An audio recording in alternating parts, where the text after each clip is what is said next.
All right, we're ready for chapter 5 of Daniel. We're glad you're back with us and are anxious to get into this one. It's going to be some new things happening here. Yeah, chapter 5 is a new king and a new problem, but before that, we're just going to give you a little time lapse of what's happened between Nebuchadnezzar and chapter 5. Because it's been a 30-year lapse in time since chapter 4 ended before chapter 5 really starts. So we had Nebuchadnezzar, and he was succeeded by his only son, who is evil Merodach, and that was in 561 BC. And Merodach was murdered by Nergal-Sharezer, and he was actually a guy that was married to Nebuchadnezzar's daughter, and he took over the throne after murdering him in 559 BC. He was succeeded by his very young son, but he was only there for king for a couple of months before he was murdered by Nabonidus, who was the last ruler of Babylon. And he actually was away most of the time, so he kind of co-ruled with his regent, which was his son Belshazzar. Yeah, the reason why he was away is because when Nebuchadnezzar died, things kind of fell into ruins, and some of the trade routes were taken over by Cyrus and the Persians. So, the whole adage, well, Dad's not here, we can do what we want kind of mentality, that's where he was at, and that's because that's how his son gets in trouble. That's all I'm going to say. He just gets himself into a lot of trouble. And we're going to be pulling things not only from the Bible, which is our main source, but also there's historical documents that also back this up with Babylon. On the exact, we can tell the exact date of some of this that's happened here because of different historical documents that were kept, and also like there's a clay. A clay cylinder that was discovered that has evidence of Belshazzar and the prayer of Nabonidus. And Herodotus, the Greek historian, he mentions that and confirms that. So we've got, physical proof as well as our spiritual proof and our faith in this. So. Yeah, because also the Syrians and the Persians were really good record keepers. And it's important to remember, too, as we start this, King Nebuchadnezzar, although he had his definite ups and downs, at the end he was up, and he was believing in God, and they had a few good years there, just as Daniel had prophesied in the dream with the idol with the gold head and the mixed feet. And so that comes into more accurate play here as well. But it also reminds us that there's a lot that's happened beforehand. And Nebuchadnezzar had made the city of Babylon impenetrable. Yeah. So they thought. Comfort. Yes, they were comfortable. They had, let's see, it was actually, where did it say? It was several, well, we'll get into it, but several miles tall, long, and you could drive 2 chariots around the top of it. Yeah, so it was like a road on the top of it, kind of like the Wall of China. That's kind of how I think about it. It kind of reminded me of the Wall of China. Yeah, 15 miles square, constructed of brick. It was 300 feet high and wide enough for, it's four chariots to travel abreast around the city walls on top. In other words, they could have put a freeway around the top of the city. They had supplies of grain and water that was there to last for years. So even if they were under siege for years, they could have waited it out. In fact, there was a canal that channeled off the Euphrates River, which went right under the city to make sure they had water. So Belshazzar, as he took over as the regent for his father, as his father the king, he thought the place was completely impenetrable. But we know that it was that way because of God, and things happen according to God's plan. Yeah, because we all know what happened to Jericho. Yes, Jericho thought that they were impenetrable as well. That's true. Those walls came tumbling down. Yep. All right, so what we're doing now is what's taking place now in chapter 5 is we're going to a party. A great banquet. Chapter 5, verse 1. King Belshazzar gave a great banquet for 1,000 of his nobles and drank with them.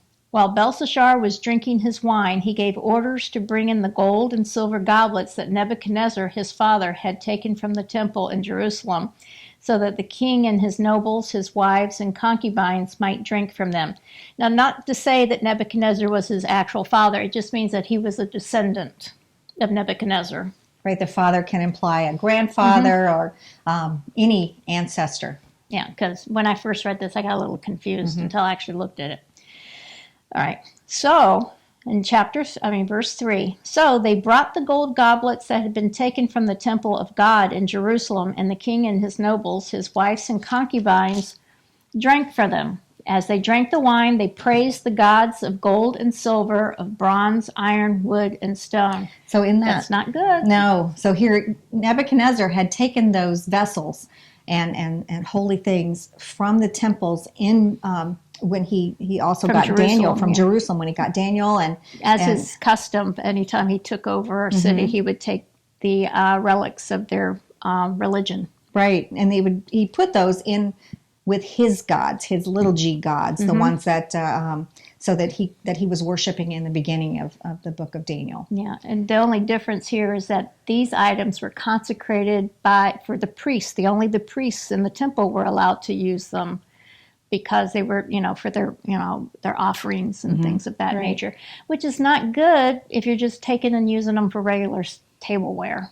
Right, and Belshazzar is he's defying God in this act, and he drags out these things, and he's going to serve his guests with them. And you would think he would remember what happened way back. And this kind of goes with people forget.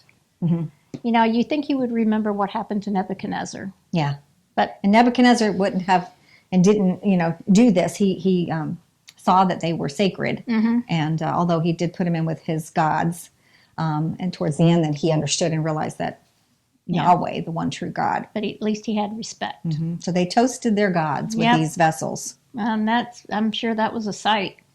Suddenly the fingers of a human hand appeared and wrote on the plaster of the wall, near the lampstand in the royal palace. The king watched the hand as it wrote.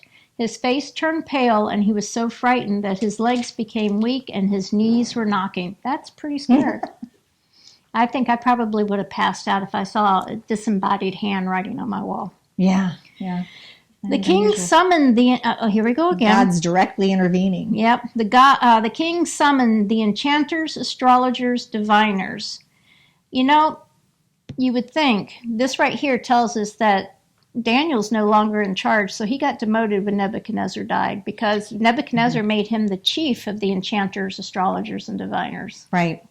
So he's definitely gone down in the government. He's not a man of importance anymore. And nobody remembers him. Then he said to these wise men of Babylon, whoever reads this writing and tells me what it means will be clothed in purple and have a gold chain placed around his neck, and he will be made the third highest ruler in the kingdom. Whoop-de-doo, third highest. It's the king dad who's out. And then Belshazzar, he's number 2. So you'd be under Belshazzar.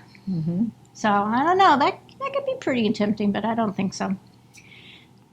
Okay, and now we're on 8. Then all the king's wise men came in, but they could not read the writing or tell the king what it meant. So King Belshazzar became even more terrified, and his face grew more pale. His nobles were baffled. The queen, hearing the voices of the king and his nobles, came into the banquet hall. Now, this isn't the remember we said his wives and concubines and all this, but this is not the same. This doesn't mean, No, this means more the queen mother. She enters the hall unbidden, so she definitely was not Belshazzar's wife or concubines. She was an influential woman. They always were the queen mothers in the governments in that area. She was Nebuchadnezzar's wife and Belshazzar's mother. Her name was Nitocris. I wonder what that means. It sounds very pretentious. It does. Doesn't it? Yeah. But she knew. Yeah. And notice, even though she was part of the royal court, you always have to butter them up because she says, "May the king live forever." She said, "Don't be alarmed. Don't look so pale. There is a man in your kingdom who has the spirit of the holy gods in him." She remembered Daniel. In the time of your father, which is Nebuchadnezzar, he was found to have insight and intelligence and wisdom like that of the gods. Your father, King Nebuchadnezzar, appointed him chief of the magicians, enchanters, astrologers, and diviners. See, she's reminding him that he was once over these guys. Right. He did this because Daniel, who the king called Belshazzar, which is real close to his name, was found to have a keen mind and knowledge and understanding, and also the ability to interpret dreams, explain riddles, and solve difficult problems. Call for Daniel, and he will tell you what the writing means. Now, this doesn't mean that they couldn't read the writing. I mean, there's a lot of thoughts out there about the words that were on the wall, whether or not they understood how it meant in the sentence that they used it in. Right, and the Semitic languages are written some without the vowels, the Hebrew and Aramaic, and so it could have been that they just didn't see it understand the writing as it came up, but it wasn't like it was a riddle or code as much, because God wanted them to know this is what this was. So for some reason, all the other Chaldeans and the magicians and everybody that he usually depended on for his version of truth, that's what they thought it was. It also could have been that some theologians say because it was all maybe written together without any vowels. It just wasn't the way they were used to seeing something. So we don't know exactly, but the important thing is Daniel's going to know what this is. Yeah, and it's kind of funny too, because sometimes I wonder if maybe they were afraid to tell him. And this next verse, as we go in, will explain why I wonder if they knew and were afraid. So Daniel was brought. We're in 13. So Daniel was brought before the king, and the king said to him, "Are you Daniel, one of the exiles my father the king brought from Judah? I have heard that the spirit of the gods is in you, and that you have insight, intelligence, and outstanding wisdom. The wise men and the enchanters were brought before me to read this writing and tell me what it means, but they could not explain it. Now I've heard that you are able to give interpretations and to solve difficult problems. If you can read this writing, tell me what it means. You will be clothed in purple and have a gold chain placed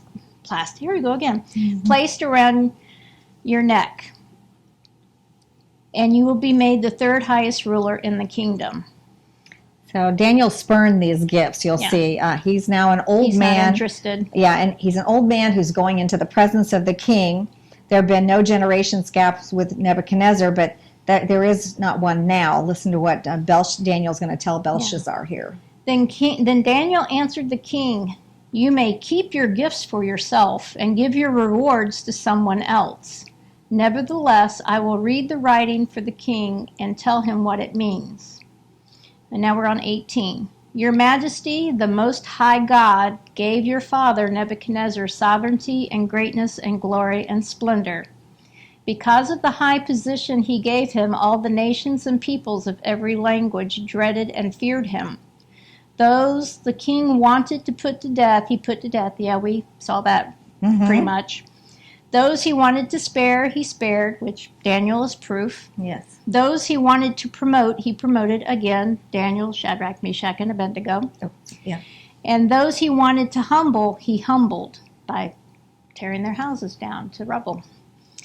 But when his heart became arrogant and hardened with pride, he was deposed from his royal throne and stripped of his glory," which was when he was out in the garden admiring Babylon and how well he did. He was driven away from the people and given the mind of an animal. He lived with the wild donkeys and ate grass like the ox, and his body was drenched with dew of heaven until he acknowledged that the Most High God is sovereign over all kingdoms of the earth and sets over them anyone he wishes. Okay, that was the meaning. And that's the reason why I kind of wondered about that. Okay, He's definitely given him a warning and a he's review of reminding what's him. happened in the past to kings that did not take God seriously and did not follow God's instruction or and he also defiled reminded him this that way. Nebuchadnezzar, what happened to him, but Nebuchadnezzar, repented basically. He acknowledged God, Right. and that's how he knew that God will put over a kingdom whoever he wants. So Daniel preaches a very pointed and powerful sermon here to Belshazzar. Okay, so now we're on 22. "But you, Belshazzar, his son, have not humbled yourself, though you knew all this. Instead, you have set yourself up against the Lord of heaven. You had the goblets from his temple brought to you, and you and your nobles, your wives and concubines drank wine from them. You praised the gods of silver and gold, of bronze, iron, wood, and stone, which cannot see or hear or understand. But you did not honor the God who holds it in his hand, your life in all your ways. Therefore he sent the hand that wrote the inscription, and the inscription was written, Mene, Mene, Tekel, Parsin. That's kind of, straight and to the point, just 4 little words. Right. Definitely wanted to. And here is what these words mean. Mene, God has numbered the days of your reign and brought it to an end. That's pretty definite. Tekel, you have been weighed on the scales and found wanting. Isn't Tekel kind of like when I first read it, I first thought of Tekel as being something kind of a weight measured type deal. It's like on the scales, yeah. Yeah. And Perez, which is the other part for Parsin. Your kingdom is divided and given to the Medes. Mm-hmm. I told you it's been a long day. Yeah. Medes and the Persians, because Babylon had conquered them at one time. Then at Belshazzar's command, Daniel was clothed in purple, a gold chain was placed around his neck, and he was proclaimed the 3rd highest ruler in the kingdom. Okay. Right after that, Right. that very night, Belshazzar, king of the Babylonians, was slain, and Darius the Mede took over the kingdom at the age of 62. Now, according to history, though, they said that the Medes and the Persians got together, or Cyrus, or the Syrians got together somewhere, and they combined together. They were having such a good party, they never realized how they got attacked. Well, back where we were talking about the warning on the wall, okay, where it says Mene, Tekel, Perez. It's Ufsar, and it says in mine, but yeah. So the Mene, as this is being interpreted by Daniel, he's interpreting it as a verb and a noun, and he's really wanting them to understand all this. So Mene is a number, and he's actually saying your number is up, was what he was telling him. I think I would have been scared at that first line. Yeah. Your number's up, dude. And they know you. saying it's over twice there. It's just, this is it. This is it. And then Tekel, that you're weighed in the balances and are found wanting. And it does God's literally judgment. mean a weight, like you had said. I'm going to go ahead and read this part. We read in the 2nd and 3rd chapters of the book of Revelation about the 7 churches of Asia Minor. And there we see the Lord Jesus in the midst of the lampstands, which represent the churches. He trims the wicks, pours the oil, snuffs those out which fail to light up. He also judges the church today. Now we may weigh out at 16 ounces to the pound, and Christ weighs us on this divine scale. And he had to say to every one of the churches, repent, you have not measured up. And we don't want that happening with us. We're everything that we do good is like filthy rags. The only thing that we can do good enough to get to heaven is to believe in him. And then Perez was a division. And so it's talking about the division that's coming. And it was telling them given who to was the going Medes to and get the it. Persians. Who was going to get it. In other words, the head of the gold, remember that statue from before on the idol that he had the dream about, the gold head, which is Nebuchadnezzar in Babylon, is going to be removed. And it's now time for the arms of silver to come into place. God's in supreme command of the kingdom of earth, and God is still in charge. And then Christ is that stone that we had talked about there that is cut out without hands and gets thrown into it. The stone that broke the statue. And so the feet is where we're at in this point, and it was a mixture of iron and stone, iron and clay. Iron and clay, which made it a little bit weaker. So when that stone hits, then that's weak. And we're still in that time period, still waiting for what's going to happen next with the world. And that's where we're at in this, and waiting to see where God is going to do. So at the very time that this banquet was being held, the Medes were actually marching underneath the walls of Babylon, where the waters of the canal had flowed. They had shut off the canals from the Euphrates River, and where they always had water coming through all these years that Nebuchadnezzar had set up. I'm surprised that nobody noticed. They were partying and drunk. Yeah, they were having a great time. They were having, a pervert, in today's terms, if you're thinking college, you're thinking, oh, they're having a proverbial kegger. Right. And now Daniel, he's over 80 now. Yeah. So he's had a long life that's been mostly captive. The majority of his lifetime has been while he's in captive. So, he didn't hesitate about telling this co-regent. And that's another reason, too. What it is. Yeah, and he wasn't really interested in being the third highest because he knew that Belshazzar was going to die. Yeah, it was over within a couple why bother? hours. So he knew this was going on. It's going to be short-lived. And as they were coming underneath, they had no idea. The people of Babylon had absolutely no idea that they were fixing to be overtaken. History records that he and his men were on the inside of the inner city before the guards had even detected that anything was wrong. That's just how secure they felt they were. Yeah, and the Greek historian Xenophon, who recorded the secular history, the way in which the Persians took the city, it's all written, it is recorded, like I said, in history books from him. And the date was actually October 12th, 539 BC, the date that this happened, and Babylon fell in this way to the Medes and the Persians. And so Belshazzar was slain. He had been weighed and was found wanting. Yeah, and that's one thing that we don't want to be. We don't want to be swayed and found wanting. No, because it's all by God's standards, not by ours. His scale, and not ours. I just think it's a shame, though, that, and it kind of goes with it. If you think about it, you hear those family stories, and after a while, instead of them becoming true, they become just stories.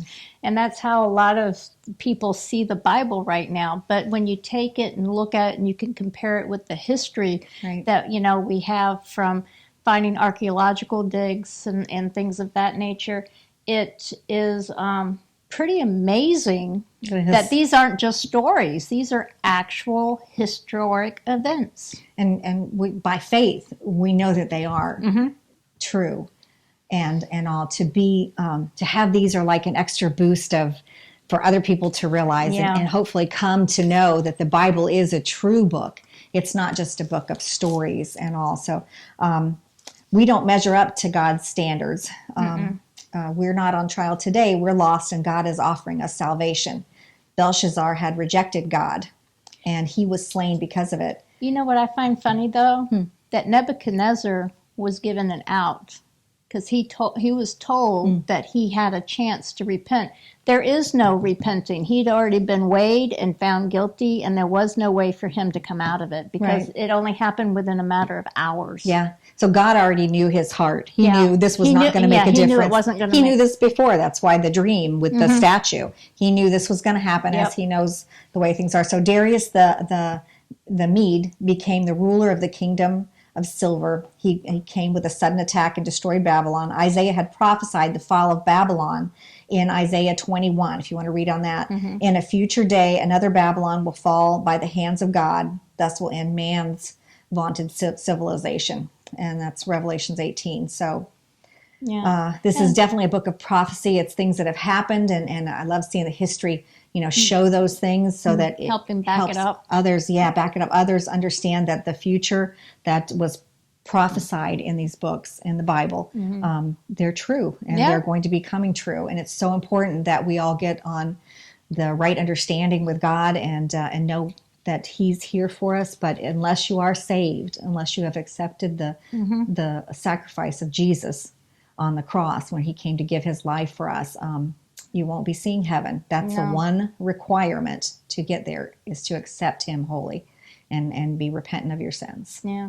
And as we get into Daniel, because next episode, we're going to be doing 2 chapters. We're going to be doing 6 and 7. Right. And we're going to be talking about Daniel in the lion's den, and then Daniel's vision, one of many, but we're going to talk about, as we get into the later books, or it's more prophetic. I mean, definitely more prophecies about things that are going to be happening in our times.